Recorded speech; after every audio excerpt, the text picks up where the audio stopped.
골로새서 1장 1절에서 8절입니다. 하나님의 뜻으로 말미암아 그리스도 예수의 사도된 바울과 형제 디모데는 골로새에 있는 성도들 곧 그리스도 안에서 신실한 형제들에게 편지하노니 우리 아버지 하나님으로부터 은혜와 평강이 너에게 있을지어다. 우리가 너희를 위하여 기도할 때마다 하나님 곧 우리 주 예수 그리스도의 아버지께 감사하노라. 이는 그리스도 예수 안에 너희의 믿음과 모든 성도에 대한 사랑을 들었으며 너희를 위하여 하늘에 쌓아둔 소망으로 말미암으니 곧 너희가 전에 복음 진리의 말씀을 들은 것이라. 이 복음이 이미 너희에게 이름에 너희가 듣고 참으로 하나님의 은혜를 깨달은 날부터 너희 중에서와 같이 또한 온 천하에서도 열매를 맺어 자라는도다. 이와 같이 우리와 함께 종된 사랑하는 에바브라에게 너희가 배웠나니 그는 너희를 위한 그리스도의 신실한 일꾼이요 성령 안에서 너의 사랑을 우리에게 알린 자니라. 아멘. 우리 예수님 사랑하시면 아멘 하시겠습니다. 함께합니다. 하나님도 나를 죽기까지 사랑하십니다. 아멘. 오늘 저는 골로새서 1장 1절로 8절 말씀을 통해서 복음의 힘이라는 제목으로 함께 은혜를 나누고자 합니다. 오늘 말씀은 조금 복잡할 수도 있고 어떻게 보면 좀 어려울 수 있습니다. 그러니까 끝까지 좀 잘 들어주시기를 부탁을 드립니다. 지난주에 말씀드렸던 것처럼 오늘은 골로새서 말씀을 보려고 합니다. 골로새서는 그리스도가 누구인지를 얘기하는 그런 내용을 담고 있습니다. 신학적으로 말하면 그리스도론이라고 말하지요. 골로새의 저자는 오늘 우리가 읽은 본문에서 말하는 것처럼 사도 바울이고요. 그리고 책 이름에서 알 수 있듯이 골로새서는 골로새에 있는 교회에 보내졌던 편지입니다. 그리고 이 빌레몬서, 에베소서, 그리고 그러니까 빌레몬서, 에베소서, 그리고 골로새서 이 세 책이요 함께 두기고라는 사람하고 오네시모라는 사람의 손에 들려져서 보내졌던 서신입니다. 사도 바울이 직접 갈 수 없었던 이유는 우리가 아는 것처럼 로마 감옥에 갇혀 있었기 때문입니다. 그래서 이 에베소서, 빌립보서, 골로새서, 빌레몬서를 합쳐서 옥중 서신이다. 감옥에 있을 때 보낸 편지다라고 말하는 거예요. 우리 한번 따라해 보실까요? 에베소서, 빌립보서, 골로새서, 빌레몬서. 아주 중요한 책들이죠. 그런데 이 골로새 교회는요, 에베소 교회하고 빌립보 교회하고 좀 차이가 있었습니다. 다른 면이 있었어요. 그게 뭐냐면 사도 바울이 세운 교회가 아니라는 거예요. 제가 지금 여기서 골로새, 에베소, 빌립보 교회만 얘기했는데 그러면 목사님 빌레몬 교회는요? 라고 말하는 분이 계신지 모르겠어요. 빌레몬은 지역 이름이 아니라 사람 이름이죠. 그래서 빌레몬서는 골로새에 살고 있던 빌레몬이라는 사람에게 쓰여졌던 서신입니다. 어쨌든 에베소 교회는요, 별로 이렇게 안 놀라시는 거 보니까 다 알고 계신 거죠. 할렐루야. 네. 에베소 교회는 사도 바울이 3차 전도 여행 중에 에베소 교회 두란노에서 2년 동안 말씀을 가르치면서 세웠던 교회고, 빌립보 교회는 2차 전도 여행 중에 세웠던 교회입니다. 근데 골로새 교회는요, 한 번도 가본 적이 없고요, 한 번도 사역을 해본 적도 없어요. 그러면 골로새 교회는 누가 어떻게 세워졌습니까? 사도 바울이 에베소 교회에서 두란노에서 말씀을 가르칠 때 에바브라라는 사람이요, 그곳에서 말씀을 듣다가 은혜를 받아요. 변화가 되면서, 그리고 자기의 고향 골로새로 갑니다. 그리고 그곳에 세웠던 교회가 골로새 교회인 거예요. 여러분 기억하시겠지만 2년 전에는요, 그러니까 2019년이죠. 에베소서를 쭉 우리가 함께 살펴보았습니다. 그리고 작년 2020년에는 빌립보서를 우리가 쭉 봤어요. 근데 빌립보서 편지는요, 에바브로디도라는 사람이요 전했던 서신이었어요.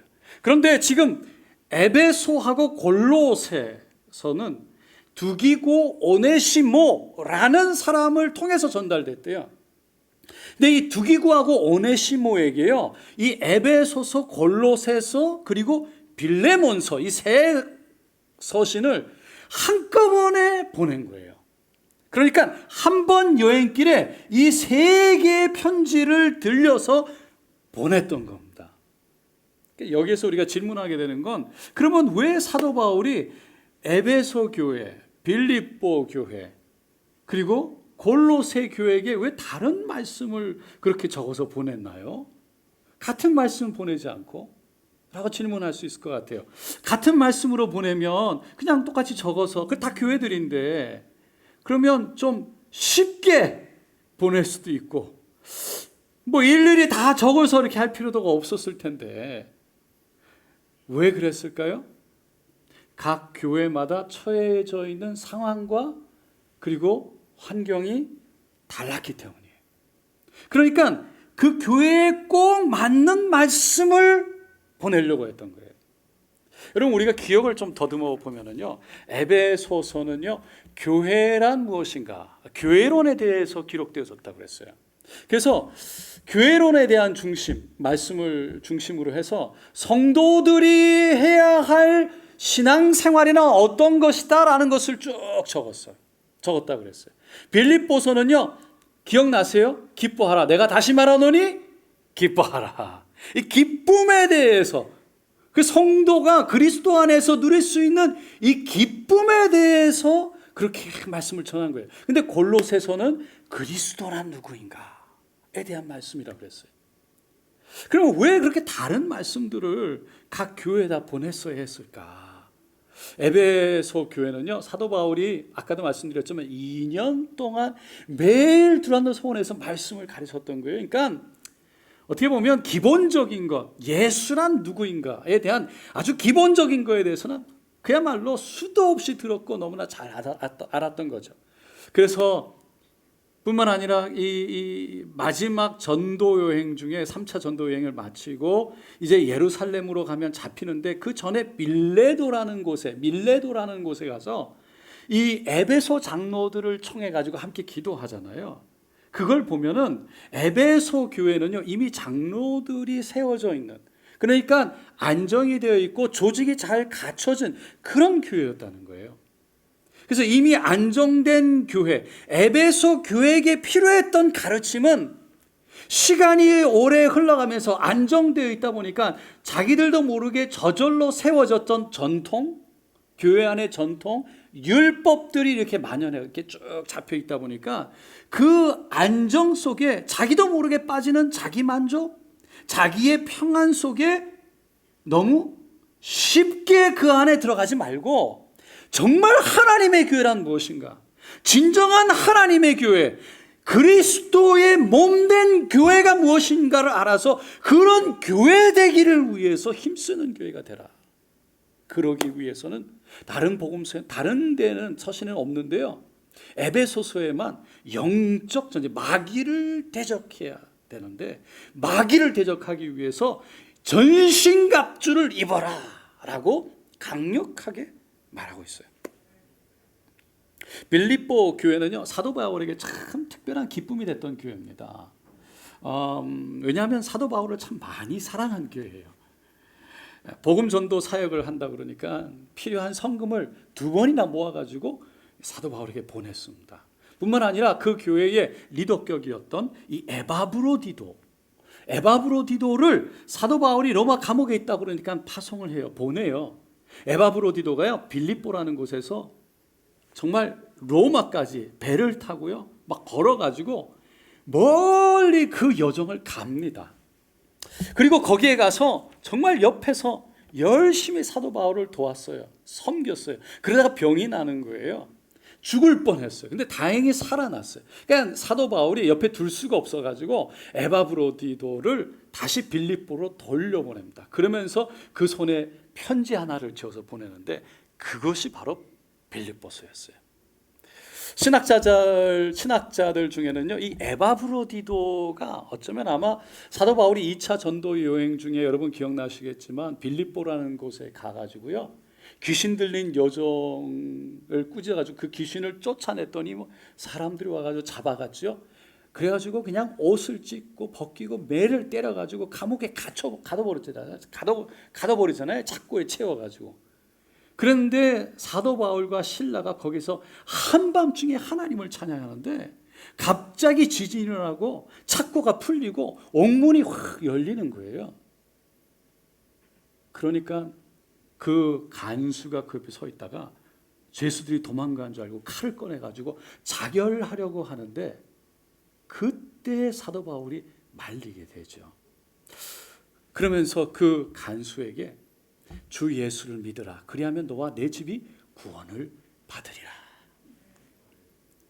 그러니까 그 간수가요, 자신의 생명도 살렸고, 그리고 자기의 영혼, 그 구원으로 이끌어준 사도 바울, 그 사도 바울을 참 얼마나 귀하게, 얼마나 고마웠겠어요.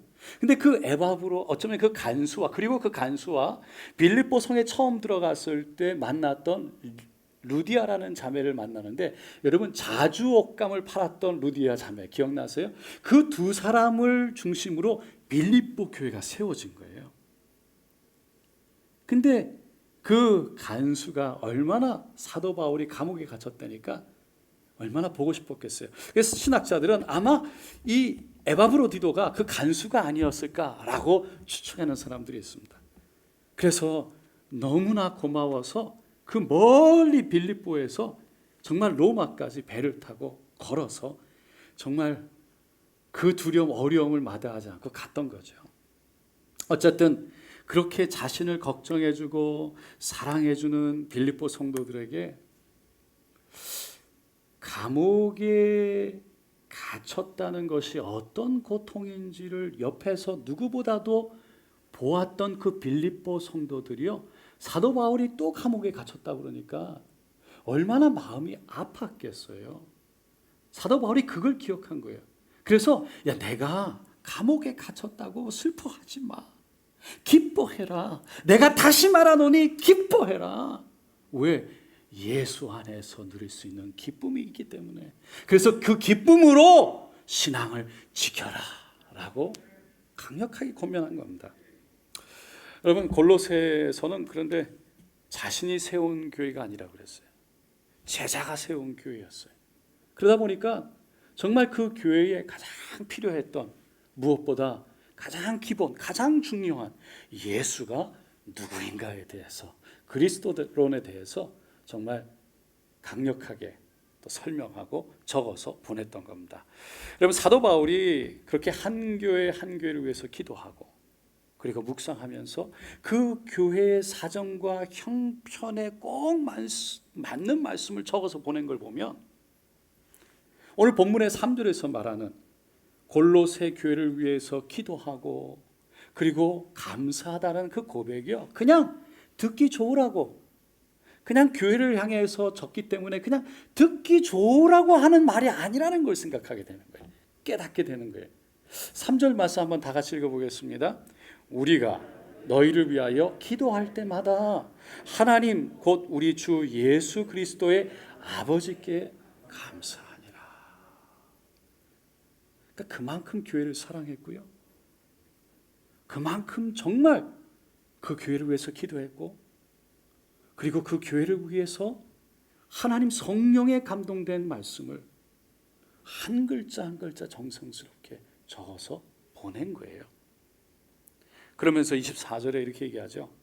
내가 이제 너희를 위하여 받는 괴로움을 기뻐하고 그리스도의 남은 고난을 그의 몸된 교회를 위하여 내 육체에 채우노라.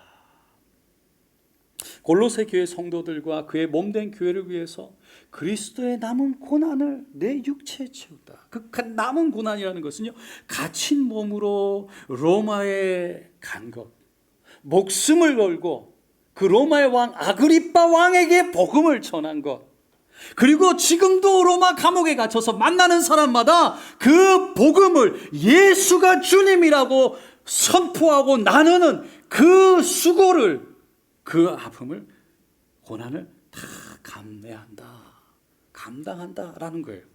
여러분, 우리는 여기서 복음의 힘을 볼 수 있습니다. 사도 바울이 예수를 만났더니요, 가는 곳마다 교회를 세웠어요. 그리고 목숨을 건 모험이었지만 그는 갇힌 몸으로서 로마까지 갔고 왕에게 복음을, 그 앞에서 복음을 예수가 주라고 선포했고, 또한 자신이 세운 교회뿐만 아니라 자신이 세우지 않은 교회까지도 그렇게 기도하고 하나님의 음성을 들어 그 교회를 향한 하나님의 마음을 일일이 하나하나 적어서 보내는 수고를 아끼지 않았던, 그것이 곧 그 모든 것을 가능하게 한 것이 곧 바로 복음의 힘이었다는 겁니다. 그런데 이 모든 것은 사도 바울 자신을 통해서 드러난 복음의 힘이었어요. 근데 골로새 교회는요, 자신이 아니라 자신의 가르침을 받았던 이 에바브로가 드러낸 복음의 힘이었어요. 그러니까 자신을 통해서 드러난 것이 아니라 다른 사람을 통해서 증명되어진 그 복음의 힘, 그 복음의 힘을 보는 순간 사도 바울이 얼마나 신이 났겠어요? 기뻤겠어요? 그 복음의 힘이 나를 통해서만 나에게만 유효한 게 아니라 누구든지 그 복음을 만나면, 정말 복음 안에 새롭게 변화되면, 누구든지 복음 안에 정말 자신이 누군지 알게 되면 그 모든 사람들에게 동일하게 나타나는 그 복음의 힘을 골로새 교회를 통해서 확인하는 순간, 내가 모든 것을 걸고 그렇게 로마까지 가고 그렇게 내 인생을 걸고 내가 교회를 세웠던 그 모든 것들이 결코 헛된 것이 아니구나, 그것이 맞는 것이었구나, 이거를 확인하는 순간 자신의 마음속에 얼마나 기쁨이, 얼마나 마음에 설렜겠어요. 이해가 가세요? 여러분, 올해는요, 우리가 코로나 바이러스 때문에 선교지를 못 갔습니다. 1월이 되면 매년 우리가 피지 또 바누아투에 선교팀을 보내왔죠. 근데 그 바누아투에 우리가 알고 있겠지만 TMC라는 선교센터가 있습니다. 신학교죠. 근데 제가 그곳에 가면 하는 일들이 여러 가지가 있는데 그중에 가장 중요한 일이 뭐냐면 TMC 그 센터 주변에 있는 사람들을 초청하는 거예요. 그리고 그 지역 사는 사람들을 만나서 대화하고 얘기하고 손을 잡아주는 거예요. 그리고 학장과 그 안에 있는 교수들과 미팅을 갖고, 또 이사들과 미팅을 하고, 그리고 교사, 그리고 그 지역 교회 추장들, 그리고 특별히 또 그 교회 목사님들, 그리고 리더들을 만나는 거예요. 그래서 우리가 당신들과 좋은 관계를 갖기를 원합니다. 협력하기를 원합니다. 그래서 밥을 같이 먹어요. 밥을 같이 먹으면서, 밥을 사주면서 우정을 쌓고 서로 마음을 나누고, 서로 무엇보다 우리가 이렇게 하는 것은 하나님 나라를 위해서라고, 그 목적을 다른 데 있는 게 아니고 우리가 함께 모아서 사람들을 전도하는 데 있다고, 선교하는 데 있다고, 그거 복음을 전하는 데 있다고 다짐시키고 또 상기시키고 또 다짐시키는 겁니다. 그래서 땅 문제라든지 또 센터에서 하는 일들, 신학교에서 하는 일들이 방해받지 않도록 지역 주민들이나 교회나 아니면 그 주위에 있는 또 리더들, 추장들에 의해서 방해받지 않도록 그 선교팀들이 가면 잘 일을 할 수 있도록 길을 닦는 게 제가 하는 일들 중에 가장 중요한 일이에요. 어쨌든 그렇게 대화를 제가 하다 보면요, 질문을 합니다. TMC 선교센터를 당신은 어떻게 생각하십니까? 근데 지역에 있는 젊은이들을 도와줘서 고맙다, 선도해줘서 고맙다, 공부하고 싶어하는 아이들에게 공부할 수 있는 기회를 줘서 고맙다, 그러면서 그 아이들이 변했다라고 얘기를 하는 거예요. 그러면요, 그런 얘기를 들으면 제가 얼마나 기쁜지 몰라요. 보람이 되고, 야, 잘했구나. 근데 물론 다 그러는 거 아니에요. 학생들이 또 다 잘 되는 것도 아닙니다. 여러분, 사람 사는 곳에 왜 문제가 없겠어요? 그러니까 선교국에 있는 분들이 늘 수고가 많아요. 한 번은 그분들이 이렇게 리더들 이를 얘기하더라고요. 아이들이 자기 모여가지고 마을을 돌면서 전도도 하고 쓰레기도 줍고 아픈 사람들에서 기대해줬다. 청년들, 마을 청년들의 모범이 된다. 그러니까 마을 어른들이 칭찬을 하는 거예요. 그러니까 제 마음속에 그때 야, 이게 되는구나. 이게 가능하구나. 그런 생각을 하니까 얼마나 마음이 설레는지요. 근데 사실 그곳에 여러분 갔다 오신 분도 계시지만 가서 보면요, 선교센터 건물 이렇게 있는데 참 열악합니다. 정말 열악해요. 선교센터라고 줘놓고 그냥 어린 청년들 불러다가 현지 목사님들이나 교사들 불러다가 가르치는 거예요. 한 2년 정도 가르쳐요. 근데 사실 뭘 얼마나 가르치는지 얼마나 배우는지 알 길이 없어요. 아니, 알 수가 없어요. 물론 학장에게 늘 보고서는 옵니다. 어떤 과목을 가르치는지, 어떤 스케줄 속에서 한 주가 진행되는지. 근데 우리가 직접 가 있지 않으니까 학생들이 정말 얼마나 배워서 얼마나 변화되는지에 대해서는 알 수가 없는 거예요. 그래서 현지인 학장들에게 온전히 믿고 그냥 맡기는 거예요. 맡길 수밖에 없어요. 근데 1년에 한두 번 가가지고 이렇게 가만히 보면요, 저도 모르게 그들을 보면서 드는 생각이 하나 있어요. 저들이 정말 복음을 알까? 정말 저들이 알면 그 복음을 얼마나 할까? 정말 저들이 변화될까?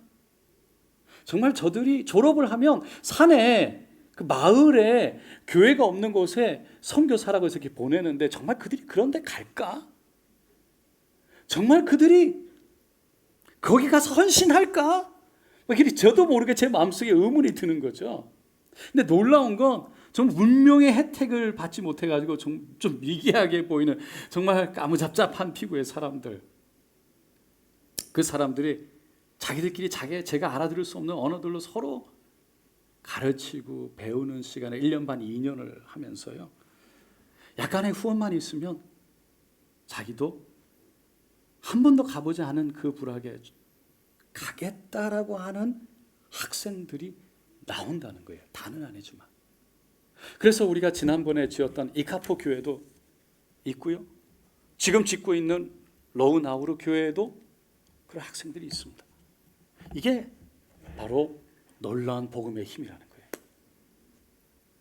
그래서 사도 바울은 이 복음의 힘에 대해서 로마서 1장 16절로 17절에 이렇게 외칩니다.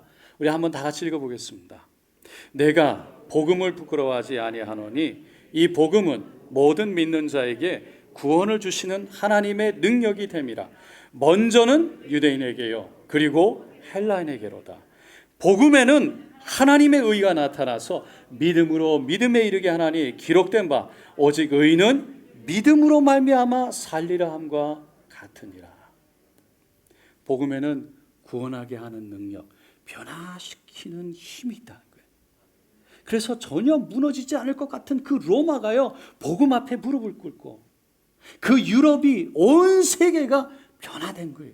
그리고 오늘날 우리를 여기까지 변화시킨 줄로 믿습니다. 젊은 나이였지만 성공길에 들어섰던 한참 잘 나가던 한 영국의 변호사가 있었습니다. 어느 날 국회의사당 앞에서 아주 중요한 변호를 하기로 되어 있었는데 그 일 때문에 그 일이 과중이 되고 그 마음의 스트레스가 되고 너무 부담감이 되고 긴장이 되면서 그만 쓰러지고 말았어요. 출세의 가도를 달리고 있던 그가 그 일로 있은 후에로는 정말 삶이 좀 망가지기 시작했습니다. 정신 착락증이 일어나고 증세가 일어나면서 정상적인 생활을 할 수가 없었어요. 급기야는 자기 자신을 바라보면서 자기가 너무 추하고 너무 더럽고 너무 무가치한 존재다, 그런 생각을 하면서 내가 삶은 명 하나 자살을 하려고 하기도 합니다. 그러다가 주변의 그리스도인들을 만나게 되고요, 복음을 전하게 돼요. 그러니까 복음 속에 있는 하나님의 사랑을 만나게 됩니다. 그러다 보니까 자살까지 하려고 했던 그 사람이요, 주님이 그 자신의 그 더러운 죄, 그 모든 추한 죄, 너무 부족한 자신의 모든 것을 다 짊어지고 십자가에서 대신 다 죽으시고 그것을 씻어내셨다는 것이 믿어지니까 자신의 더러움, 자신의 추함, 자신의 나약함들이 다 씻었다는 것이 믿어지니까 새로운 사람으로 변화됐어요. 새로운 삶이 살게 됐어요. 그게 이렇게 마음속에 받아들여지는 순간 정말 그 복음의 능력이 그를 죽음의 소나기에서 자유케 했어요. 그 자신이 변화된 모습을 보고 그 하나님의 사랑에 대해 다시 한번 보면서 그 자신이 경험한 그 간증을 그가 이렇게 시로 표현했습니다. 샘물과 같은 보혈은 주님의 피로다. 보혈에 죄를 씻으면 정하게 되겠네. 정하게 되겠네. 정하게 되겠네. 보혈에 죄를 씻으면 정하게 되겠네. 저 도적 회개하고서 보혈에 씻어. 저 도적 같은 이 몸도 죄 씻기 원하네. 죄 씻기 원하네. 죄 씻기 원하네. 저 도적 같은 이 몸도 죄 씻기 원하네. 우리가 부르는 찬송가 258장이에요. 이 찬송가를 작사한 사람이요, 영국 문학사에서도 고전 문학가로 손꼽히는 사람인데 바로 윌리엄 카우퍼라는 분입니다. 어느 날 그가 스가랴 13장 1절 말씀, 그날에 죄와 더러움을 씻는 셈이라는 글을 읽는데 그 말씀이 정말 자신의 더러움을, 자신의 그 나약함을 그 예수 그리스도의 보혈의 셈이 다 씻었다는 게 받아들여지고 믿어지니까요, 그렇게 하나님의 은혜가 기쁘고 감사할 수가 없는 거예요. 그 은혜를 찬송하게 되는데, 여러분, 우리가 그 윌리엄 카퍼와 같이 우리가 그런 것을 경험하지 않았습니까? 우리의 삶을 한번 돌아보십시오. 우리가 예수 만나기 전에, 정말 복음을 듣기 전에 우리가 어떤 사람들이었습니까? 우리가 변화되지 않았습니까? 주일날 교회에 온다는 것 자체가 변화된 거예요. 주일 교회에 와서 하나님을 예배하는 것이 나에게 너무 중요하다고, 그 내가 가지고 있는 가치관들 중에서 너무 중요하다라고 그 가치관의 변화가 됐기 때문에 우리는 교회에 오는 거예요. 내가 생각하는 가치관의 순서가 변화된 거예요. 사도 바울도요, 예수를 만나고 나니까 가치관의 변화가 생겼어요. 빌립보서 3장에 보니까 나는 8일 만에 할례를 받고 이스라엘 족속이요 베냐민 지파요 히브리 중에 히브리인이요 율법으로는 바리새인이요 열심으로는 교회를 박해하고 율법의 의로는 흠이 없는 자로다. 그러니까 자신에 대해서 그 정말 가진 것들을 자랑하고 있었어요. 근데 그는 그 모든 것들을 배설물과 같이 여겼다 고백합니다. 그리고는 오늘 본문 1절에 너무나도 당당하게 이렇게 외칩니다. 1절 한번 다 같이 읽어볼게요. 하나님의 뜻으로 말미암아 그리스도 예수 사도된 바울과 디모데. 하나님의 뜻으로 말미암았다는 거예요. 사람이 아니라는 거예요. 하나님의 뜻으로 말미암아 뭐가 됐다는 거예요? 그리스도의 사도가 됐다는 거예요. 누가 뭐라고 그래도 자신은 하나님의 선택에 세운 바로 하나님의 사도라는 거예요. 여러분, 그 당시에 사도 바울의 사도성에 대해서 많은 사람들이 이의를 제기했어요. 왜냐하면 예수님이 3년 반 동안 공생애를 할 때 그 옆에 12제자와 같이 함께 있지 않았다는 거예요. 함께 생활하지 않았다는 거예요. 그래서 그 12제자, 가룟 유다 빼고 11명, 그 사람들은 제자고 사도지만 사도 바울은 거기에 없었지 않나요? 그런데 어떻게 사도라고 하느냐라는 거였어요. 하지만 사도 바울에게 빌립보서에 보면은요, 사도 바울이 감옥에 갇혔다고 그러니까요, 이렇게 말합니다. 시기하고 질투하는 사람들이, 야, 나도 사도 바울 갇혔으니까 나도 사도 바울처럼 좀 유명해 보자, 그러면서요 복음을 전했대요. 예수를 전했대요. 그 소식을 들은 사도 바울이, 야, 어떤 이유로 전해지는 것은, 어떤 의도로든 전해지는 것은 예수니 내가 기뻐하고 기뻐하리로다라고 외친 거예요. 사도 바울은 이제 내가 사람들 때문에 주를 위해서 복음을 전하는 것이 아니라 사람들 보기에 그렇게 하는 것이에요. 내가 주님을 만났다는 것과 주님이 나를 사랑하고 나를 위해 죽으셨다는 것을 알기에 그 복음의 능력이 나로 하여금 하나님의 사람이라고 확신 가운데 외치게 한다는 거예요. 자신이 예수를 만나기 전에는 할례받은 유대인 중에 유대인, 히브리인 중에 히브리인, 바리새인 중에 바리새인이었는데 이제는 이미 자신이 가지고 있던 세상의 것들을 더 움켜잡으려고, 더 드러내려고, 더 자랑하려고 하나님을 섬기는 것이, 하나님 앞에 나오는 것이 아니라, 하나님의 일을 하는 것이 아니라 자신이 가진 것 때문에 아니라 자신이 하나님 안에서 누구인지 때문에, 내가 하나님 안에서 누구인지를 알기 때문에, 그 믿음 때문에 주의 일을 한다고 떳떳하게 외친 겁니다.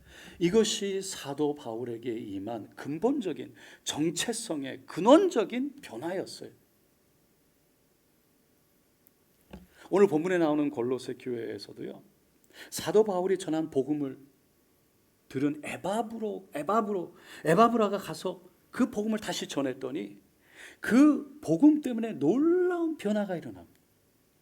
그걸 알 수 있는 게 오늘 본문 3절에서 사도 바울이 기도할 때마다 그 골로새 교회의 성도들을 위해서 내가 하나님께 감사한다라고 말하면서 4절부터 8절 오늘 읽은 본문 말씀에서요, 그 감사하는 그 이유 3가지를 이렇게 기록합니다. 첫째는 그 골로새 성도들이 흔들리지 않고 믿음 안에 서 있는 것과 서로 사랑하기 때문이고, 두 번째는 하늘에 쌓아둔 소망, 그 하늘을 바라 복음의 진리를 받아들였기 때문이고, 세 번째는요, 그 복음이 하나님의 은혜를 깨닫게 해서 삶 속에 하늘의 열매를 맺게 하기 때문이다 라고 말하고 있는 거예요. 이게 우리가 읽은 오늘 본문 말씀에 나오는 얘기예요.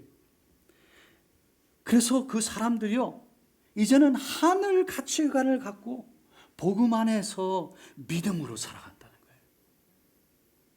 근데 정말 놀라운 것이요, 이 복음의 힘이라는 것이 우리가 생각하기에 교회 안에서만 힘이 있고, 교회 안에서만 능력이 있고, 교회 안에서만 변화를 갖고 오고, 교회 안에서만 이기게 하는 것 같지만요, 사실은 이것이 세상에서도 인정을 받게 하고, 세상에서도 이기게 하고, 세상에서도 의미가 있는 거예요. 세상에서도 하늘 가치관을 사람들은 너무나 존중하고요, 너무나 사모합니다. 그리고 그런 가치관을 갖고 살아가는 사람들을 너무나 존경해요. 더 나아가서 이 가치관은 이 땅에서도 우리를 승리하게 하고, 이 땅에서도 우리를 축복받게 합니다. 2012년에 6월 23일 한국 신문 중에 한 칼럼, 위클리 비즈라는 그런 칼럼이 있어요. 근데 그 잡지에 중국의 뼈를 묻어라, 대륙의 마음을 얻은 이랜웨이라는 글이 실렸어요. 이랜이라는 것은 이랜드를 말합니다. 그 당시에 기독교 기업으로 알려진 이랜드가 중국에 회사를 세웠는데 이랜드 차이나예요. 근데 이 이랜드 차이나가 중국에 진출한 많은 한국 회사들로부터 그렇게 부러움의 대상이 됐다는 거예요. 아주 이례적으로 13만 제곱 스퀘어미터 땅을 시중 가격보다 약 70% 싸게 분양을 받았대요. 그리고 이랜드 차이나가 상하이에 이 민항구에 있는데, 그 민항구에서 세금을 정직하게 너무 많이 내줘서 고맙다고 다른 곳에 옮겨가지 말고 민항구에 남아달라고 부탁을 하면서 약 180억 원, 1억 위안을 그 세금을 환원까지 해줬다는 겁니다. 이랜드 차이나가 중국 내 한국 기업들 사이에서 기적을 쏜 기업으로 각광을 받는데, 그 위클리 비즈 신문에 보면 4가지 이유를 기록해놨는데, 여러 가지 이유를 기록해놨는데 그 4번째 이유가 뭐냐면, 그것만 제가 잠깐 설명을 드리면, 술, 담배 안 하는 이랜드 방식으로 비즈니스 개척이라고 적어놨어요. 그러니까 중국에서 보편화된 술, 담배, 금품 제공, 그리고 성, 또 유흥 접대, 이런 방식을 거부했고요, 이랜드 방식을 가지고 일관적으로 비즈니스를 했대요. 예를 들어서 이랜드가 그 이랜이라는 그 브랜드를 백화점에 입점, 집어넣기 위해서 그 지역의 백화점 실력자들이다 그리고 지역 유지들을 만날 때 이 이랜 차이나가 그냥 금품을 주거나 뭐 어떤 뭐 이렇게 다른 방법을 쓴 게 아니고 그 사업에 대한 얘기만 하고 사업에 관련된 대화만 했다는 거예요. 그리고 정부 공무원들을 적극 초청을 해서 강의를 들으면서 그 사람들에게 일일이 친필로 편지를 쓰고 친밀감을 유지하고 매출 이익 경영들을 투명으로 공개하면서 그에 걸맞는 세금을 꼬박꼬박 냈대요. 그런데 그 이랜의 한 관계자가 민항구 내에 13만 평방미터 규모의 토지를 분양받기 위해서 2년 6개월 동안 정부 당국자들과 220회 이상의 끈질긴 만남이 있었다. 면담할 때마다 한국 연속국 CD 조그마한 선물을 그냥 들고 가서 하나 주는, 그러면서 정말 마음과 마음을 나누고 그 정을 쌓는데 애를 썼고 결국은 그런 진심이 통하게 됐다는 거예요. 그래서 위클리 비즈가 현지화를 핑계로 중국식 뇌물에 의지하지 않고 인내와 신뢰로 돌파한 이랜드 방법이 적중했던 것이다 라고 결론을 냅니다. 여러분, 우리는 세상 사람들이요, 하늘 방법, 하늘 가치관을 별로 이렇게 좋아하지 않는다, 우습게 본다 생각해요. 이건 아니야. 왜냐하면 많은 사람들이 하늘 가치관을 따라가는 것이 아니고 세상 가치관을 갖고 산다고 생각하기 때문에, 또 그렇기도 한 부분도 있고요. 하지만 세상 사람들은 그래서 너무 많은 세상의 가치관 속에 세상의 방법들을 사다 보니까 정말 하늘의 가치관, 하늘의 방법을 가지고 살아가는 사람을 보면 존중을 하고요, 더 존경하는 거예요. 그리고 더 사모하는 거예요. 그런데 우리 믿는 사람들은 정말 하늘의 가치관이 무엇인지를 알고 듣고 깨닫고 변화를 받았음에도 불구하고 우리는 그 하늘 가치관으로 이 땅에 살아가는지, 그리고 그 하늘 가치관이 세상의 가치관보다 더 이긴다고 믿는지요. 세상 사람들은 복음 방법이, 하늘의 방법이 세상의 방법보다 못하다고 말해요. 손해본다고 말해요. 이기지 못한다고 말합니다. 우리 믿는 사람들은 복음 방법이 세상의 방법보다 더 강하고 더 귀하고 더 힘이 있는 줄로 믿습니다. 사랑하는 성도 여러분, 이 복음의 힘, 가치관을 바꾸는 선한 그 힘, 그 힘이 세상의 가치관을 이기게 할 뿐만 아니라 우리로 그 하늘의 지혜, 하늘의 은혜, 하늘의 선하심, 하늘의 가치관으로 세상을 이기게 하는 그 복음의 능력이 우리를 통해 나타나게, 경험하게 할 줄로 믿습니다. 그렇게 되는 저 여러분 되시기를 예수님의 이름으로 축원드립니다.